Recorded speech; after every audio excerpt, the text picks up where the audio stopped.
Salut, c'est Trado, je suis content de vous retrouver pour la mise à jour de l'indice parisien. Alors avant que je n'oublie, j'ai mis sur le blog un récapitulatif de mes positions de court et de moyen terme sur actions avec les 16 ou 17 actions que j'ai actuellement. Ce sont des actions qui sont destinées à être regardées de quelques semaines à quelques mois, hein, c'est très spéculatif. Et nous allons donc enchaîner avec le CAC 40. Aujourd'hui, c'est pas passé grand-chose. Les intervenants tentent toujours d'estimer, de jauger le danger réel que présente le coronavirus chinois. La rémission de 1,07% ne doit pas néanmoins laisser occulter le fait que les inquiétudes sont bien là, mais on ne peut pas définitivement pas parler de panique pour l'instant. Alors, on va reprendre les choses avec une nouvelle matrice, hein, puisque maintenant la baisse a remis des choses quand même à plat. Je pense qu'on peut suivre cette oblique rouge, cette oblique ascendante rouge qui a été cassée sur la séance de lundi. Il est tout à fait classique que l'on assiste maintenant à un pullback, c'est-à-dire que les cours viendraient solliciter à nouveau cette zone avant de subir le courroux des baissiers. C'est absolument pas exceptionnel. On peut même envisager de rentrer un petit peu dans la zone au-dessus de la zone rouge avant de subir ça. Ça serait d'ailleurs compatible avec un comblement partiel du gap 6017-5943 dont je vous rappelle qu'il s'agit peut-être d'un gap de rupture, c'est-à-dire un gap qui met fin à une tendance précédente, auquel cas la tendance haussière ici prendrait fin avec ce gap. Alors attention, quand je dis que la tendance haussière prendrait fin, ça ne veut pas dire qu'on aura une tendance baissière, ça peut simplement vouloir dire que l'on aura une espèce de latéralisation qui serait d'ailleurs assez classique, c'est comme ça que ça se passe. Donc fin de tendance haussière ne veut pas nécessairement dire tempête boursière, ça peut simplement vouloir dire assagissement. Donc c'est quelque chose qui est classique aussi. Vous remarquerez d'ailleurs que le rebond auquel on assiste aujourd'hui ne se produit pas sur un niveau significatif. C'est ce qui m'inquiète un petit peu à parler vrai. Moi, je m'attendais à ce que l'on aille chercher au moins le support journalier des 5690, 5738 pour solliciter des intérêts acheteurs. Or là, la hausse a lieu, j'ai envie de dire, sur du sable. C'est un petit peu inquiétant.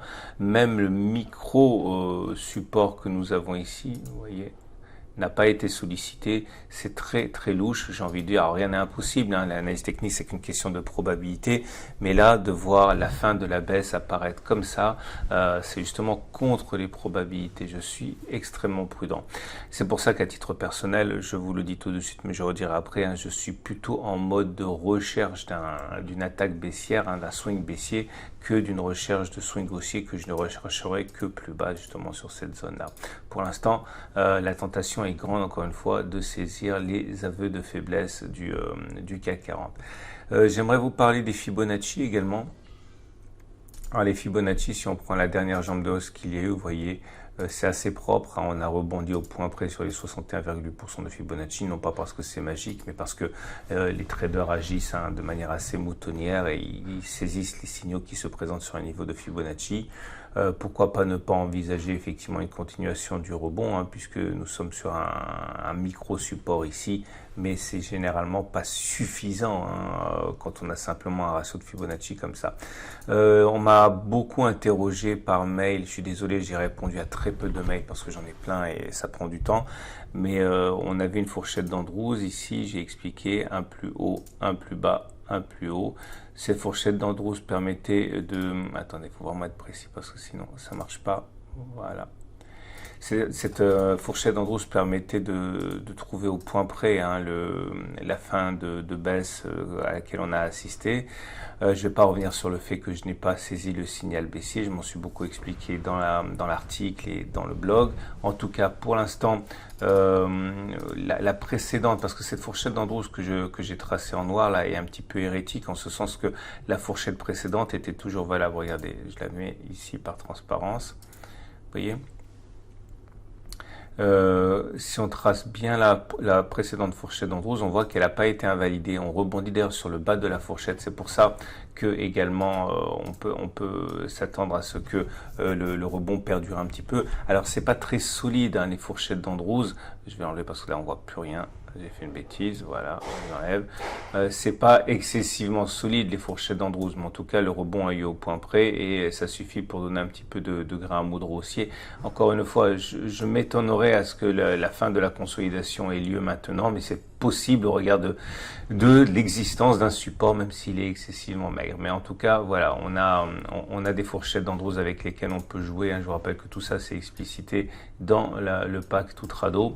J'enlève ça aussi parce qu'on ne voit pas grand-chose. Et passons maintenant aux éléments purement techniques. Alors, la moyenne mobile à 20 jours, la moyenne mobile à 7 jours, les bandes de Bollinger et le super trend, c'est ce qui m'intéresse dans l'immédiat.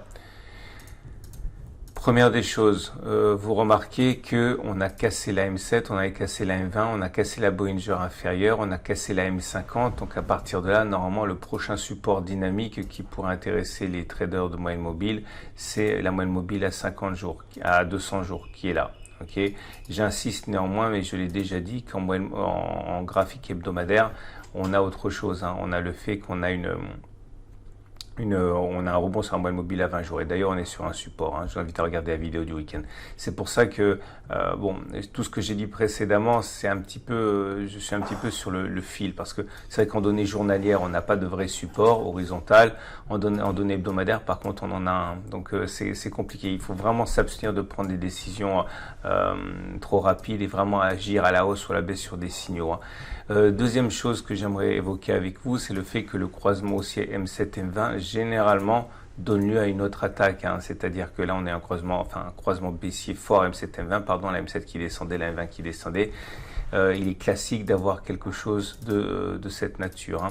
La M50, je l'enlève tout de suite parce qu'elle a été cassée, simplement pour vous montrer pourquoi est-ce que les traders chercheraient sans doute la M200, enfin certains d'entre eux. Regardez le super trend qui a été cassé à la baisse ici. Il est rare, et vous le savez, et on a tellement parlé, que lorsqu'on casse le super trend, eh bien on n'aille pas plus bas que sur la bougie de cassure. Le plus bas de la cassure, il est là.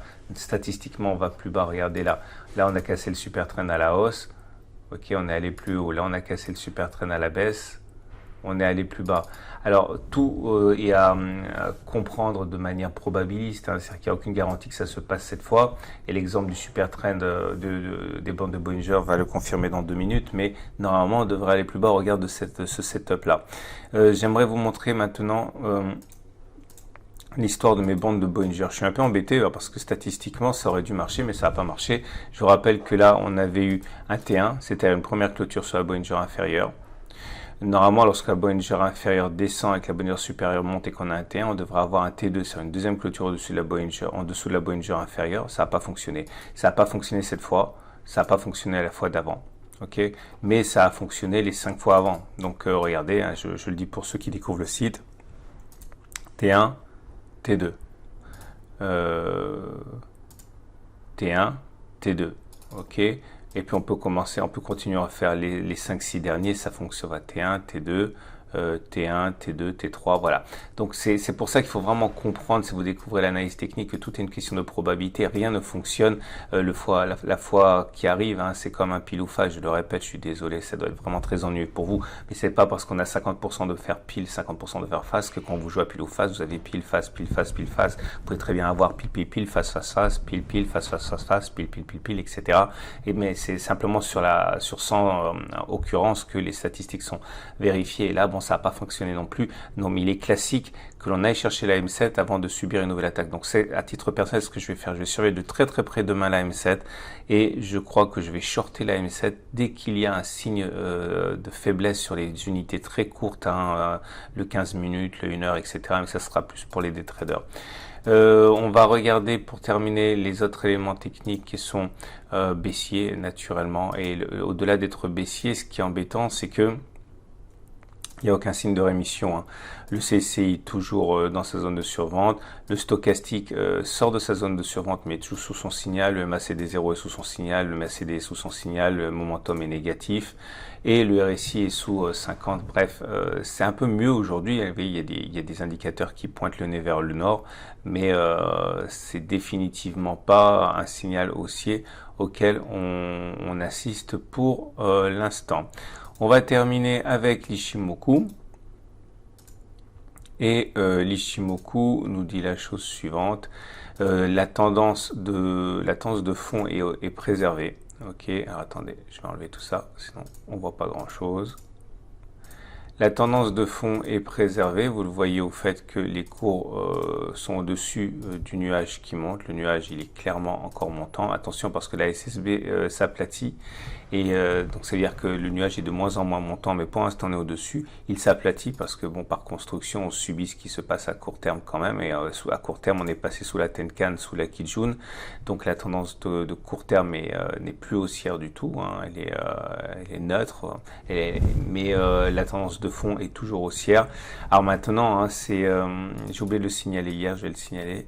On a des résistances et des supports. N'oubliez pas que chaque plat de Kijun, chaque plat de courbe ici dans son prolongement donne en fait des supports. Hein. Donc voilà, il y a un plat de Kijun, c'est un support, un autre plat de Kijun, c'est un support, un autre plat de Kijun, c'est un support. Il y en a beaucoup un plat de Tenkan. Alors pour éviter d'en avoir trop, il faut idéalement faire des zones et regarder quand il y a plusieurs plats. Donc par exemple là vous avez un plat de Tenkan et de Kijun qui s'alignent, c'est plus fort que simplement un plat de Tenkan. Vous avez un plat de Tenkan et un plat de Kijun, donc toute cette zone-là est plus forte en termes de support. Bon bref, tout ça pour dire que la tâche des baissiers est compliquée par le fait qu'il y a des supports. La tendance de fond est toujours haussière, mais à court terme, l'Ichimoku dit que c'est plus haussier. Hein. Voilà ce qu'on pouvait dire. C'est une excellente journée. Je vous invite à regarder encore une fois si ça vous intéresse les analyses de moyen terme parce que c'est important pour savoir l'image de fond et également, je le répète, hein, l'or qui a franchi une étape importante la semaine dernière et mon portefeuille spéculatif de court terme sur action, hein, puisque voilà, ça peut vous intéresser éventuellement, mais bien sûr, c'est pas un conseil. À demain pour la mise à jour.